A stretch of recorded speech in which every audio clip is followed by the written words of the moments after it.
In the early 2000s, something strange happened. Metal cried, rap screamed, and the whole world listened.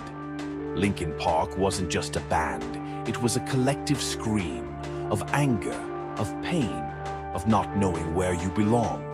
They took over the radio, dominated the stages. But behind the success was a weight no guitar could carry.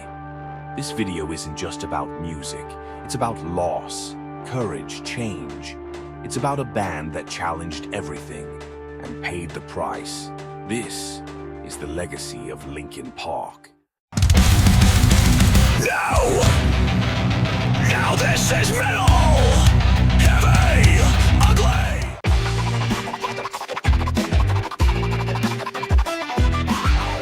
In the early 2000s, the music world was on fire. Nu metal was topping the charts, and rock was mutating right in front of our eyes. And out of nowhere came 6 guys from Los Angeles with heavy guitars, rap verses, electronic beats, and melodic choruses. It was chaos, beautiful, calculated chaos. This was Linkin Park, loved by millions, hated by many. A band that shattered expectations, broke records, and split opinions like few others. Today we ask, were they a turning point in the history of metal? Or just a commercial trend that came and went? Linkin Park started small, back when they were still called Zero. No label, no budget, just raw passion. But everything changed in 1999 when Chester Bennington joined the band. His voice was the missing piece. Melodic and tortured, explosive and controlled. Combined with Mike Shinoda's rap delivery and the band's genre-bending instrumentals, the chemistry was instant. They weren't just ready to make music, they were ready to redefine it. Hybrid Theory wasn't just a debut album, it was a cultural earthquake. Released in 2000, it sold over 30 million copies worldwide and became the best-selling debut of the decade. Tracks like Papercut, Crawling, and In the End it didn't just chart, they became anthems. For an entire generation, Linkin Park voiced pain, confusion, and anger in a way that felt real, raw, personal. But with that level of success came the backlash. As their fan base exploded, critics and metal purists pushed back. To many, Linkin Park wasn't real metal. It was mallcore, safe, corporate. The hate wasn't always about the music. Sometimes it was about the fact that everyone was listening to them. But ask yourself, were they hated because they were soft? Or because they were too big to ignore? Linkin Park was hard to label. Metal riffs, hip-hop verses, pop choruses, and electronic layers all in one. For some, that was confusing. For others, it was exactly what music needed. They didn't fit into one box, and that's why they stood out. They became the soundtrack for broken teens, angry kids, and lost souls. Not just in America, but around the world. Chester Bennington wasn't just the lead singer of Linkin Park. He was the exposed nerve of the band. Born in Arizona, Chester grew up facing a dark reality. Abuse, bullying, addiction, and broken homes. He carried that pain into every song, and when he took the stage, it wasn't a performance, it was a purge. Tracks like Crawling, Breaking the Habit, or Somewhere I Belong weren't just hits. They were emotional exorcisms. Chester didn't just sing about pain, he became the pain. And fans felt that. While critics mocked Linkin Park for being too emotional or too commercial, millions of people heard something else: honesty.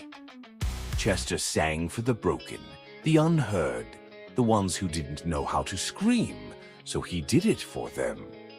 And that, right there, is more powerful than any guitar solo or technical breakdown. After the massive success of Hybrid Theory and Meteora, Linkin Park could have easily kept churning out the same formula. But they didn't. In 2007, they released Minutes to Midnight, a cleaner, more stripped-down record produced by Rick Rubin. The iconic single, What I've Done, still packed a punch, but the rest of the album? It split the fan base in half. Many felt the band had lost its edge, traded distortion for mainstream appeal. But for Linkin Park, it wasn't about popularity, it was about growth. Mike Shinoda made it clear, we never want to make the same album twice. What followed were 1,000 Suns, an experimental electronic concept record that polarized listeners, and Living Things, a return to hooks with a mix of styles. Then came The Hunting Party, their heaviest album in a decade, bringing guitars back in full force, featuring Tom Morello, Darren Malakian, and Paige Hamilton.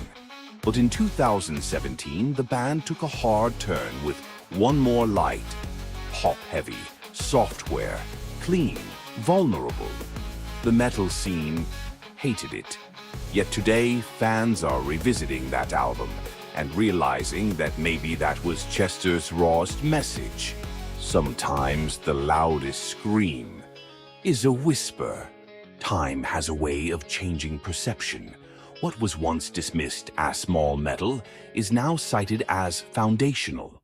Newer bands like Bring Me the Horizon, Spirit Box, Sleep Token, Bad Omens, they all carry traces of Linkin Park's DNA. The mix of heavy riffs and electronic textures, the blend of clean vocals with screams, the willingness to talk about mental health, fear, identity, and self-worth. Linkin Park helped shape what metal looks like today. They proved that you could be heavy without being brutal. That emotional vulnerability could be just as intense as any growl or blast beat. In fact, some of the heaviest lyrics ever written didn't come with double-kick drums. They came with melodies you could cry to. And that's the legacy. Linkin Park made metal accessible, not by watering it down, but by widening the gate. They weren't the guardians of metal. They were the bridge. On July 20th, 2017, the world lost more than just a vocalist. It lost a symbol of survival. Chester Bennington died by suicide on what would have been Chris Cornell's birthday, his close friend, who had also taken his own life just 2 months earlier. The news hit like a punch to the chest. The day before, Chester had seemed okay, singing with his kids, smiling, laughing. But the pain was still inside, deeper than anyone could see. At the public tribute, the band left the microphone stand empty, and thousands of fans sang Numb in unison. That silence was louder than anything they'd ever played. Since then, Linkin Park has gone silent. Mike Shinoda released solo work. The others pursued their own paths. But the band hasn't been the same, and maybe it never will be. Because without Chester, Linkin Park didn't just lose its voice, it lost its heart. More than 2 decades after their debut, the debate still burns. Was Linkin Park revolutionary or just a product of its time? Were they metal's savior or its sellouts? One thing's for sure, they mattered. They broke barriers, ignited conversations, gave a voice to the voiceless, and whether you loved them or hated them, you felt something. So now we leave it to you. Does Linkin Park deserve a seat in metal's Hall of Fame? Or were they just a moment in time, one that's already passed? Drop your thoughts in the comments. Let's talk. Because in the end, you decide what heavy really means. If this story meant something to you, if Linkin Park was part of your life, then hit that like button, leave a comment, share your memories, and if you want more content like this, deep dives, legacies, and metal stories that matter, subscribe to the channel. It helps way more than you think. Thanks for watching. And remember, it's not just music, it's emotion, it's survival. And for some of us, it was everything.